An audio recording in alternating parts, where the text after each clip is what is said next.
I know that England at one point was the largest and most fearsome empire on the planet.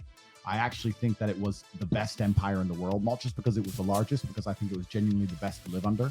In modern worlds, everyone, when she died, all the liberals were celebrating, saying she's a colonist, etc., etc. If you lived under the British Empire, you had a semi-good life. They turned up and they... There was actual gulags in Kenya, forced labor camps. There was so many deaths, mass starvation, the Bengal famine. God, like India and Pakistan have suffered so much under the British. What are you talking about? I know, your life got a bit better. You got a fully talk chain.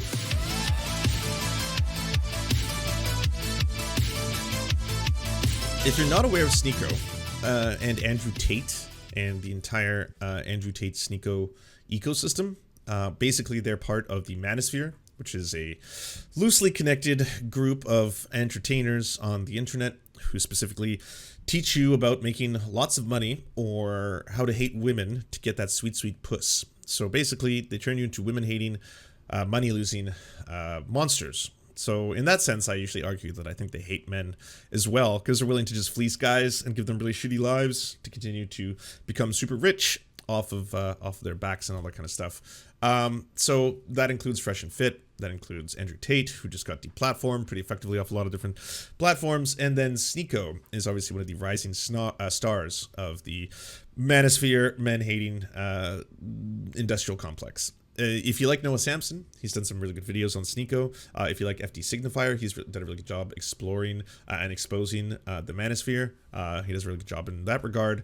And I just wanted to quickly take a look at his Instagram for the evidence. According to the post, it says, "Hi, SNEAKO. We've reviewed your content and found severe repeated violations of our community guidelines. Because of this, we've removed your channel from YouTube. We know this is probably very upsetting, but it's our job to make sure that YouTube is a safe place for all. If we have a channel severely violates our policies, we take it." There's no post on his verified Instagram account. He privated all his content or purged it. He could have privated it because, like, here's the thing. Andrew Tate said this when he got, whatever you want to say, nuked. He's like, it happens so fast. He's like, every single like other company, I guess, just kind of like one by one. It's like you lose your YouTube, but then all of a sudden you lose your Twitter, and then you lose your Instagram, then you lose your TikTok, and then like blah, blah, blah, and then Angry Birds is gone, and then you can't go on like dating apps as well. They ban you because you've obviously shown yourself to be kind of creepy in that regard. And we are live. What's up, guys? But by the way, this whole, like, you've been deplatformed and you're effectively banned, like, the only place I see enforce that is Twitch. Because Twitch will actually, like, take you down if you try to play other streamers that have been banned within certain context. Then there's, like, YouTube, where they can just go on each other's circles forever. Like, that's how Alex Jones still keeps Alex Jones in, is because, like, he keeps memeing on everyone else's YouTube channel. And this is no different, right? We've got, like, I think SNEAKO's been banned as well on YouTube. Well, I guess this may have happened before or after. And Andrew Tate, definitely, like, super banned. But then Fresh and Fit, it's just like, there you go. Welcome to an emergency meeting live from Romania. We're here with the top G and the whole squad. Let's get into it, baby. Live from Romania. I never want to live there, bro. You know what? Maybe I'm naive. I know what SNEAKO's saying, but maybe I'm naive. I think that a lot of the true degeneracy that you see in the world is semi-modern. And I don't think that Queen Elizabeth, who was alive and driving trucks during World War II, bro. Damn. During World War II, she was driving trucks. She was in the army in World War II, and she's been through all this shit since the 30s. I don't think she didn't love her country. And I don't think that the world and the whole Commonwealth, because England... Are we going on a praise of the Queen? the only woman who Andrew Tate respects is the Queen of England, apparently. was in charge of the Commonwealth. The whole Commonwealth wasn't unified behind her. And I think that the royal family's lost its prestige. Now she's died. Nobody gives a fuck about Charles. It's over now. And the world we live in now, a lot of the problems... Yeah, the one woman who could drive. Our traditions, and we're losing our older ways of thinking. And I'm not saying that the elites, you know what I think about the elites, you know what I think, and I know you can lump the royal family in there with them, I get it, but having a monarch for 70 or 80 years who was there during the war, and she's been there the whole time. What does elites mean then? Then it's like, it's pretty clear. You're giving the game away. Elites is just like the thing we don't like or want to talk about to distract people. Oh yeah, those pesky elites, they're coming for you. You know, those elite bankers, them. It's like the elite Illuminati, them. Oh yeah, it's the left and the woke agenda. That's the elites. The big gay, the big trans elites. Yeah, those are the elites. All right, gotta hate those elites. Not to mention women. Women, the most elite of all. Nothing more elite than women. We must destroy the elites. And she was in charge of not just England, the entire Commonwealth, Canada, New Zealand, Australia, African countries, all this shit. India. She's a G. You can't say she's not a G. Queen Elizabeth II. The Queen of England is a fucking top G. A fucking top G. The Queen. I've always been a top G. She's a G. OG. You can't say she's a G. Definitely old. She's an OG. She's an OG, and now she's gone, and they're replacing her with this new guy. And I think a lot of the problems with the world today are all because of all the new think and the new things they're trying to replace things with. Heard a lot of things said about King Charles, that he is obsessed with science woo, coffee enemas, that he believes he can speak to plants and they communicate back to him. He's a pedophile defender, multiple pedophile defenders. A lot of terrible things you can say about him. I don't think I've ever heard anyone say that. Ever that he's like, he's a little too new, you know. He's got all these radical ideas. He's gonna come in and you know, do things that the younger generation does. All the old traditional ways, we sit here and we all talk about masculinity. That's an old idea, and they're replacing it with a new idea. And what's the new idea? Trash. So when they get rid of it's the exact same idea. Like, it's the same thing. It's the royal family. It's the lineage, the holy bloodline. They get to be the only ones who get to do it forever. That's nothing changed there. Yes, he's trash, as was she. I don't see why it's the Queen is incredible. She's a top G. The Queen of England is a top fucking G. The longest reigning monarch, and they said they're going to replace it with fucking some new dude. To me, that's bad news. That's my personal theory. The king. He was the prince. Right. No, he's the king. That's what monarchy is. A1 baby. Andrew. You think so? If it happened, we would have no idea. How do you bring everything back to cancel and the woke agenda and all this other stuff? It's like, oh, that's why the elites are giving us groupthink, you know, the woke agenda they're trying to push down our throats, forced diversity, shit like that. That's what fucking Prince Charles is all about, bro. His whole life he's always been about forced diversity. Yep, definitely that's what happened. Yep, when a black woman actually married into the royal family, there was certainly a well-accepting atmosphere that was going on there, and Prince Charles was certainly like, oh yes, my dear, we're not like the others, you know, as royals, we're actually quite welcoming. Now, I must ask, what shade will the child be? Will he be caramel color or something of that nature? Yes. Diana, did she do it? Ooh. Well, Should I be asking this question? you can ask. I mean, Do you think she did it? did Queen She is a Elizabeth- G. She is a G. Sometimes as a G, you got to get the talons out. I don't know. I don't know if she did it. All I know is that I think that let me correct my speech. I know that England at one point was the largest and most fearsome empire on the planet. I actually think that it was the best empire in the world, not just because it was the largest, because I think it was genuinely the best to live under. In modern worlds, everyone, when she died, all the liberals were celebrating, saying she's a colonist, etc., etc. If you lived under the British Empire, you had a semi-good life. They turned up and they There was actual gulags in Kenya, forced fucking labor camps. There was so many deaths, fucking mass starvation, the Bengal famine. God damn, like India and Pakistan have suffered so much under the British. What are you talking about? Oh no, you know, your life got a bit better, you know. You got a fully top J. What? built roads and schools and monuments and built a railroad. And everyone's complaining about the Motherfucking Mongol Empire was the largest in the world. Yeah, no one could top the Mongols. They were massive. Ottoman Empire was massive as well. British Empire. If you lived under the Japanese Empire, it was worse because they just chopped your head off for being a fucking peasant. They didn't build shit. Like, fuck you. Give me that. Oh, and pull out the katana. So at least the British built shit. So the British did good for the entire world as a whole. The world back then was different. I'm not saying colonization is a good thing. I'm saying that back then it was just empires. You were a part of an empire. You just said that there were certain parts of people who were colonized under the British who had it better. That's the NyQuil chicken argument. That like, well, you know, the indigenous people of this country, they were savages, and then they were civilized by some probably let's just say bad events, and then after the bad events, they got roads and they got NyQuil, and the things are better for them now in general. So it's just like, you know, let's just skirt over all of the rest of history up until this point and pretend like it's something that it wasn't. And and she was the head of the Commonwealth for a very long time. And I was genuinely upset when the Queen died. Maybe it's the patriot in me, but I thought the Queen was a G. Don't you think the natives deserve to celebrate her death? Why would they? The Native Americans, anybody who's suffered from colonization.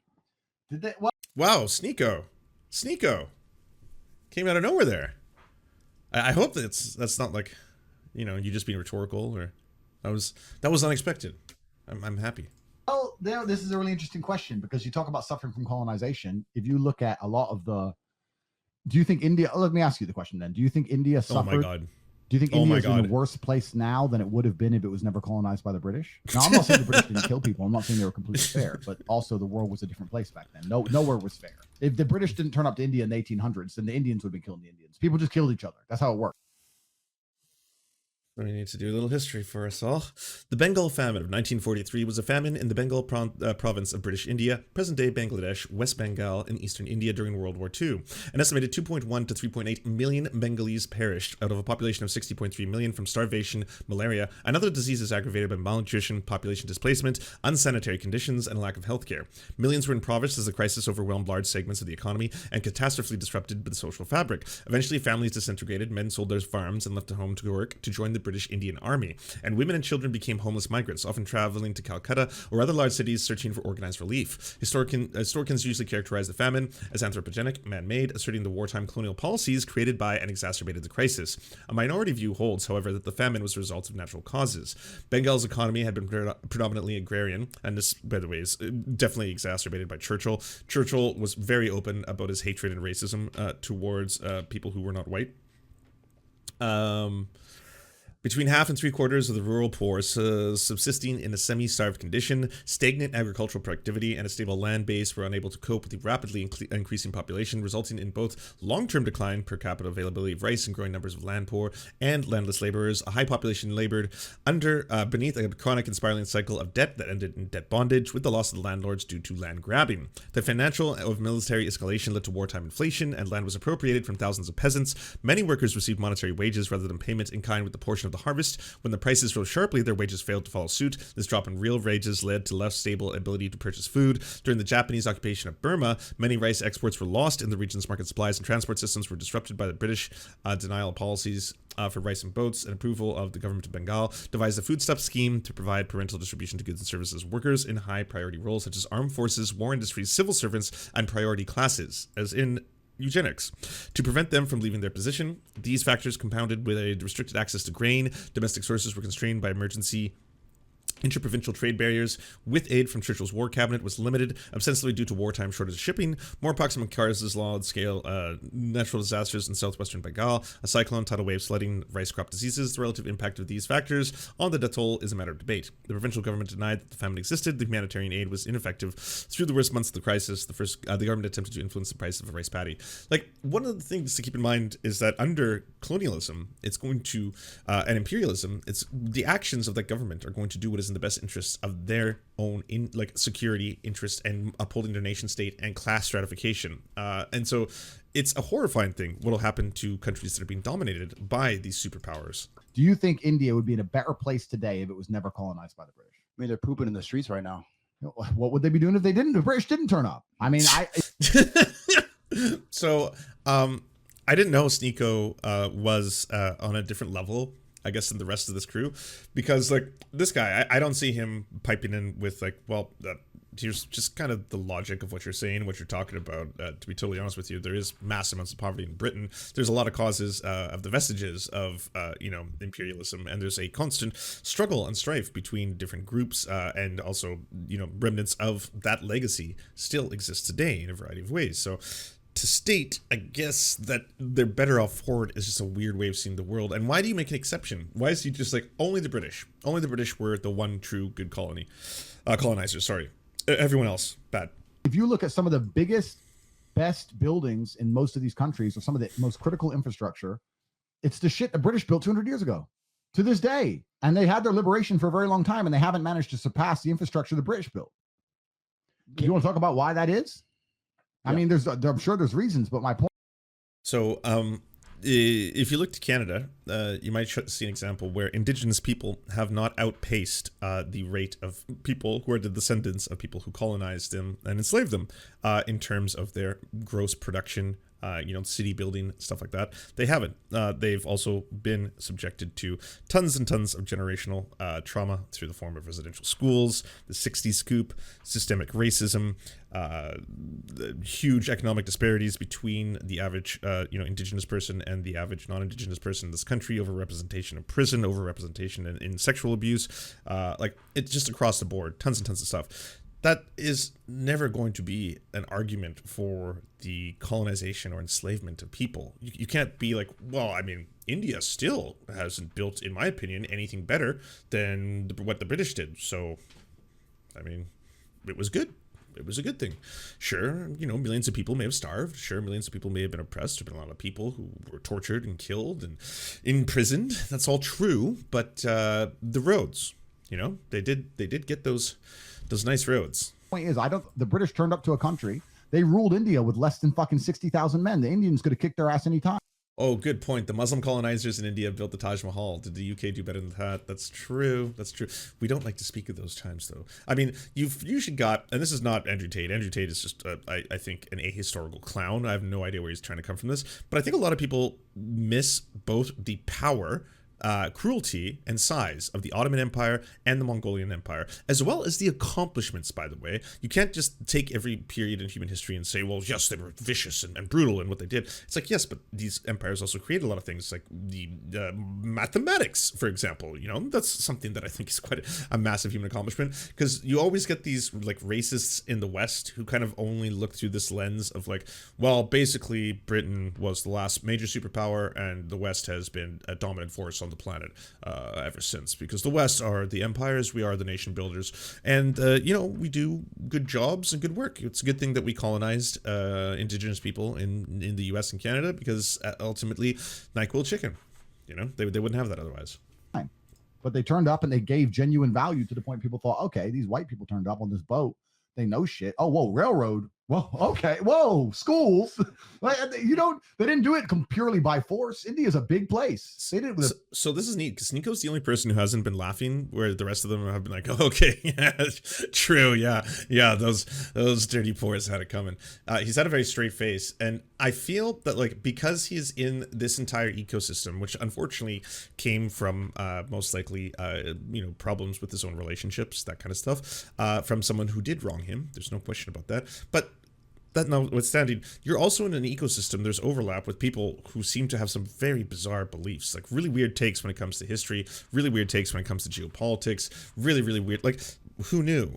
Like, if you believe in something like flat Earth, then you might believe in something like lizard people. If you believe in something like, that women are trying to control you with your pussies, you might also believe in some weird kind of race science, and that it's actually objectively good that, people who weren't white were colonized by people who were. That led to these outcomes that only these kind of colonies could produce, not like other empires for other people had not existed previously and were massive in their own empirely outrageous ways. very small contingent, and they did it by adding value. And yeah, the British were not people you want to fuck with, but they definitely added value to their colonies. And I know this is going to upset the whole fucking I mean, tell that to America world. All the people are going to say I'm a colonist. This is a pretty diverse panel. I don't know where I come in on the Brown scale, but it's a pretty. I know where I come in. Yeah. It's a pretty diverse panel. But the world was a dangerous place back then, and I think being under the British Empire afforded these countries a lot. His line is, come on, it's a pretty diverse panel. I got some black friends, got some brown friends, and there's even a white guy. We even got a white guy. We got a token white. We got everything we need here. We got a whole little rainbow scenario. And I'm just saying that it's a good thing that white people eventually subdued the British brutes. The Indian savages to make sure that they gave them roads and helped them out. That's ultimately what I'm saying.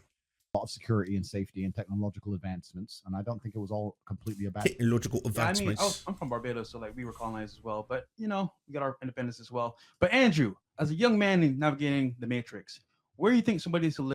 Oh, that was a fast topic change. Just get this one out of the way. Heard enough. Okay, well, what's the next topic? Best countries to live in today. Romania. Fucking Romania. Best states in the US, where would Myron go? Andrew has the panel. Why did they stream? Things more important than money.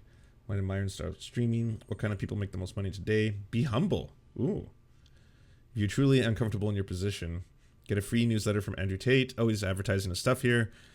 What separates Andrew Tate from the 99%? Advice for men whose family listens. Okay, why don't we just end with that? Because I got a really big interview coming up pretty soon. On a man, because I think we're speaking majorly to men. And what advice would you give to men who love their family and they know their family love them, but their family are not living the lives they want to live? The advice they're giving is not the advice they want to follow. Like, do you have any stories or do you have any advice, or what kind of impact do you think a negative family environment can have on a man? And what should you do in a scenario when his parents truly love him and truly care for him, but they're telling him to like put on a mask and go to college? What do you think about That was me. We'll start. Put on a mask, go to college, learn radical gender ideology, gay ideology. Yeah, get the wokeification of the liberal elite Hollywood system inside your veins and plug into the matrix forever. Or don't do that. Take the red pill and join hating women for profit with the rest of us. We're the top G's, the alpha dogs, the ones who get the puss and hate the puss and are scared of the puss because it's scary. Oh, so there you go. So we have an interesting story coming up.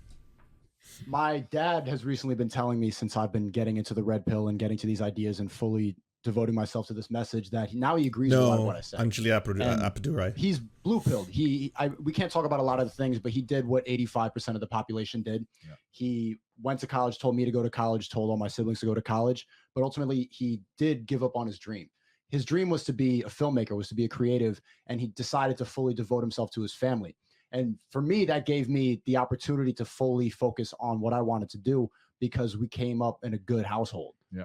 He was there. He was a good inspiration. He was a good role model, just like your dad. Yeah. But I had to separate from a lot. I disappointed him in a lot of ways. Dropping out of school, dropping out of college, they didn't talk to me for a long time. Mm-hmm. Not taking what everybody else was taking, they were really upset with me. I'm sure a lot of people in the chat can relate. They ended up taking something that everybody else is saying, that you're a bad person, you're going to kill my grandma if you don't take this too. Yeah. So I think you just have to decide for yourself what's the best for yourself and make the sacrifice that you're going to upset your family eventually. Okay. What about you, Walter? So I had two examples in my life. Everybody will say that it's dangerous until you've made it. Case in point, SNEAKO. You know, your dad said, no. It seems to be effective. I think the number one thing that especially parents are worried about when they see their children is they don't like the idea of seeing them be lazy. So I had people message me, go, I don't want to go to college. My parents want me to go to college. I say, well, have you sat down with your parents and explained to them what you're going to do with all those years instead? Have you sat there and said, look, I'm not going to go to college, but here's what I am going to do. I'm going to spend 6 hours a day doing this, 2 hours a day doing this, 1 hour a day in the gym. Across next year, I'll be doing this apprenticeship. I'll get this certification. I'll be able to go here and do this. I'm going to get this passport. I'm going to go here. Or if you just said, I don't want to go to college, and turn the TV back on. Well, then why do you think they want you to go to college, right? I just realized he kind of reminds me of like if Popeye and Bruno were squished into one person. It doesn't matter what you do. I think if you're a child and you explain to your parents or all the people who love you or the people around you are trying to push you in a certain direction, like a fusion. If there was like a fusion, you know, I have a finite amount of time on the planet. I'm going to dedicate it towards X. I'm going to make sure this is successful. I'm going to do it right. And you show competence and you show that you genuinely give a shit and you're up before them and go to sleep after them. They're not going to hate on anything you do. I think a lot of the people are saying, oh, my parents are trying to suppress me. No, what your parents are trying to do is inspire you to do something. Yeah, like a transporter malfunction. You ain't doing shit. The fly style. And maybe a fly's in there as well. That if you have a fucking teenage son sitting around smoking weed, you want to send his ass to college. Like, what else is he going to let him do? Sit there and smoke weed?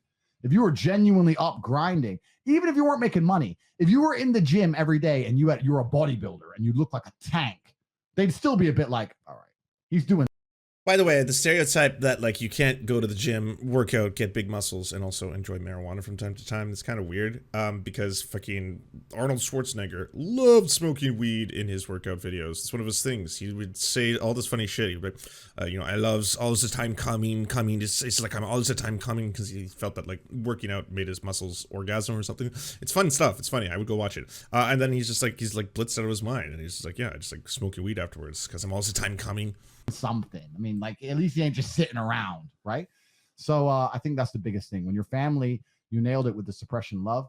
When your family are trying to hold you back, what they're trying to do is make you do something because they think you're doing nothing. Because if you were doing enough, they wouldn't really be so concerned with what you were doing at all. It's about output more than what you're putting your output into. It's just about doing something, existing in the world. And to answer your point, Andrew, That part is true. But again, this is kind of generic information, like all the self-help people. So you got your Jordan Peterson's, he does your 12 rules for life, right? You got all of them, and they basically cookie cutter a lot of advice. That is generally good advice. You know, you should be a productive member of society in one way or another. You should be the best version of yourself that you can be.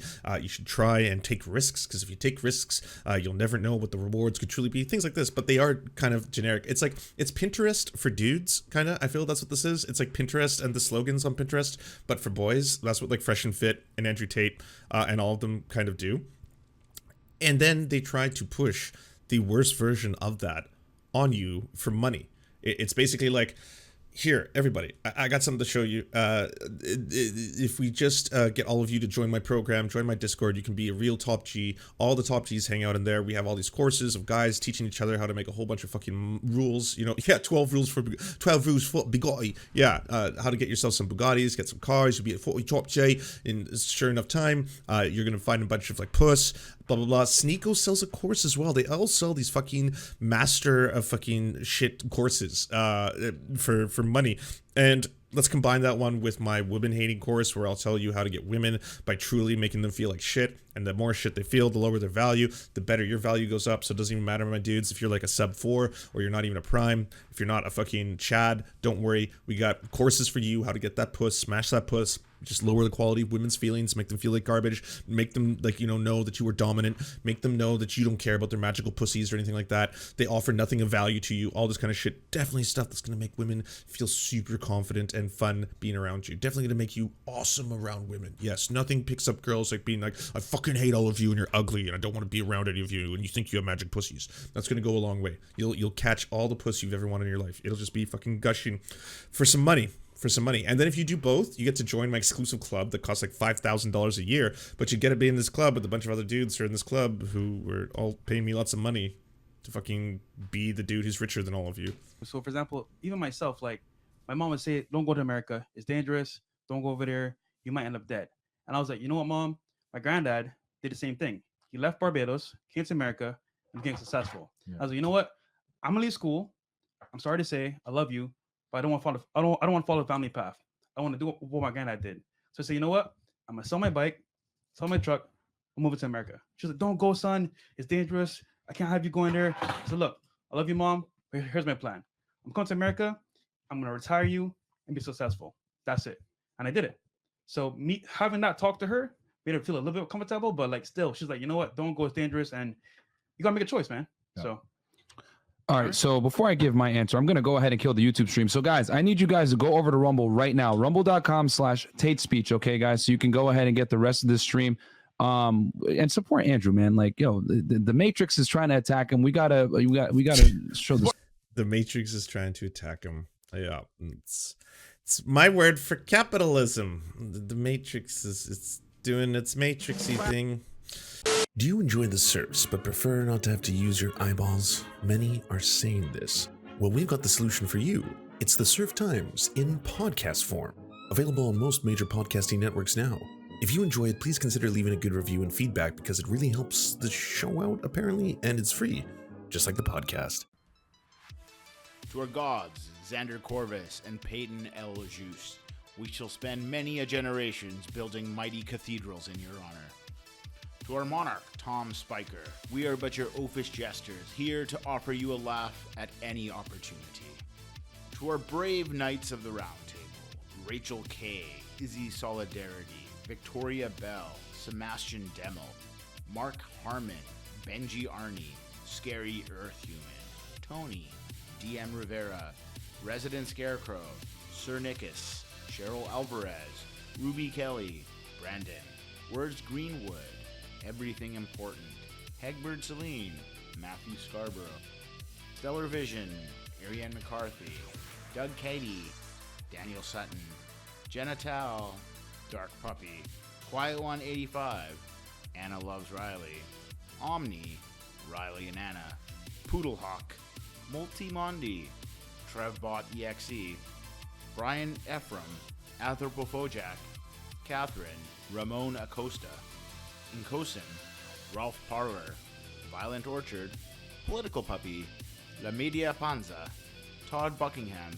and Todd La Jeunesse. We salute our valiant heroes off to fight injustice everywhere.